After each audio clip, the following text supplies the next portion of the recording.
পিছিয়ে পড়া অনগ্রসর গরিব মানুষের পাশে থাকাই হল পবিত্র ঈদের অন্যতম বার্তা। রমজান মাসে রোজা পালনের পর খুশির ঈদ পালিত হয়।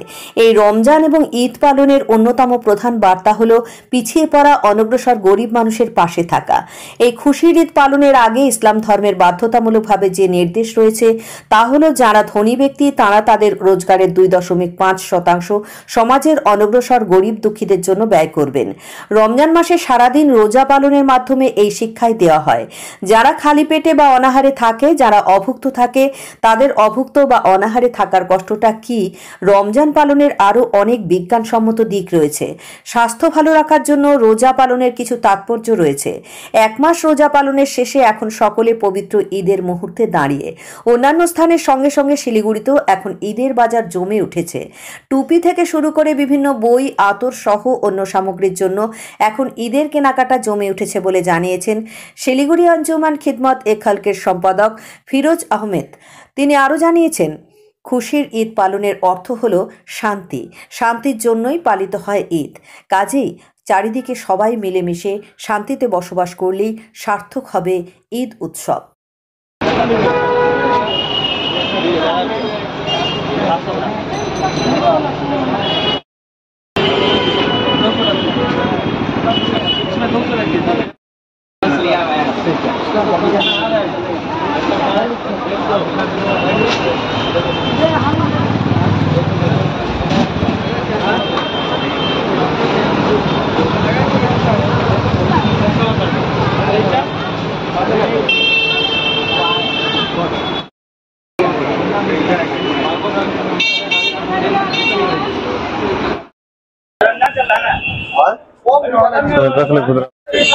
আমার নাম ফিরোজ আহমেদ খান।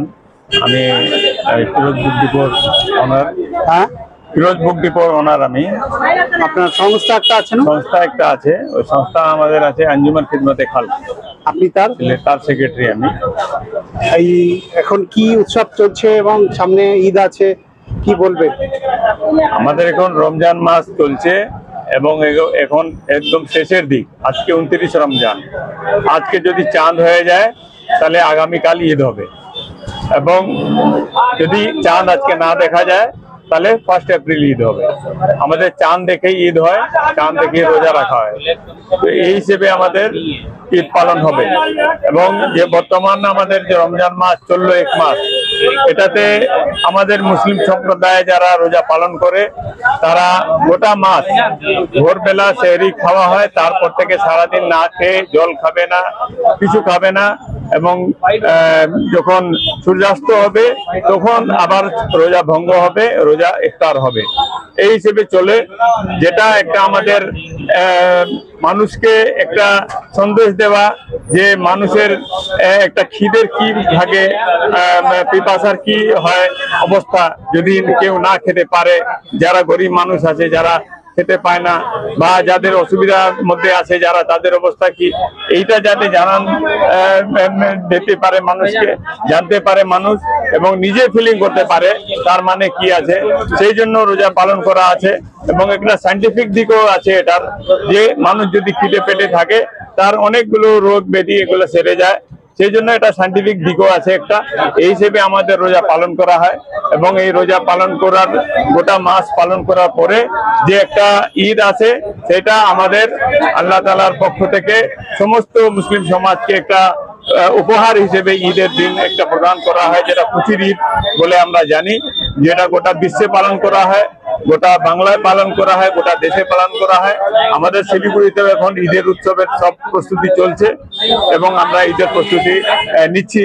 এবং যে কেনাকাটা যেটা চলছে এখন ঈদের উৎসবে, আমাদের এখানে প্রচুর ঈদের যা সরঞ্জাম লাগে সবই আছে, সেটা বই হোক, কোরআন শরীফ হোক, জানামাজ হোক, টুপি হোক, বিভিন্ন রকমের টুপি, ভালো ভালো টুপি আছে।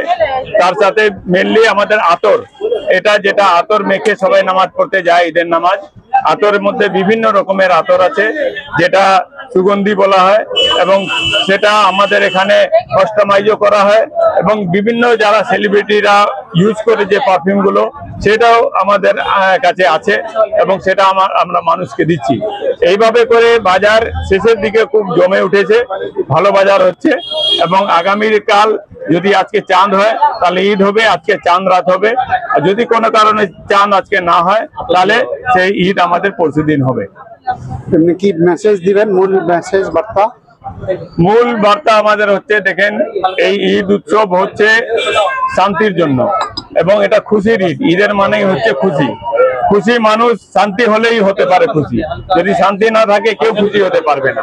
সেই জন্য আমাদের প্রথম মেসেজ গোটা বিশ্বকে, গোটা দেশবাসীকে, আমাদের শিলিগুড়িবাসীকে একটাই আছে, মেসেজ আছে যে আমরা শান্তিপ্রিয় ভাবে সবাই মিলেমিশে আমরা থাকি। যে উৎসবই হোক আমরা সবাই মিলে সেটাকে পালন করি, এটাই আমরা চাচ্ছি, যাতে আমাদের দেশেরও উপকার হয়, আমাদের শহরের উপকার হয় এবং আমরা সকলেই মিলেমিশে আমরা আমাদের শহরকে এগিয়ে নিয়ে যেতে পারি। আর কোনো বার্তা? আমাদের দেখেন রমজান মাস যেটা আমাদের চলছে, রমজান মাসে একটা ব্যাপার আরো আছে যেটা আমি বলতে চাচ্ছি, যে যেমন খিদে বা পিপাসার জন্য একটা রোজা রাখা জরুরি আছে, আর একটা আমাদের হুকুম আছে যেটা আমাদের, যেটা যারা সামর্থ্যবান মানুষ আছে, যাদের কাছে টাকা পয়সা আছে, যারা রোজগার করে কিছু আয় রাখতে পারে বাড়িতে, তাদের 2.5% গরিব মানুষেরকে দিতে হবে। এটা বাধ্যতামূলক আছে, যে আমাদের ইসলামে যেটা মানা হয় এইটাকে পালন করেই করতে হবে। আর একটা বলা হয় ফিতরা। ফিতরা যেটা হয়, যেটা গরিব মানুষের জন্য আছে, যে ঈদের দিন যে 2 রাকাত নামাজ পড়তে ঈদুল ফিতরে যাবে, তার আগে ফিতরা আদায় করে যেতে হবে। সেটা হচ্ছে 2 কেজি 47 গ্রাম গম বা কিশমিশ বা মুনাক্কা, এই যে যার যা সামর্থ্য আছে এই ওজন পরিমাণের মাপে দাম যা ধার্য হবে, সেই হিসেবে বাড়ির যত লোক আছে প্রত্যেকজনের সেটা ধার্য করে টোটাল করে গরিব মানুষকে দিতে হবে। এই একটা আছে, একটা হলো যাকাত, যেটা বললাম যে 2.5% তার আয়ের সেটা গরিব মানুষকে দিতে হবে।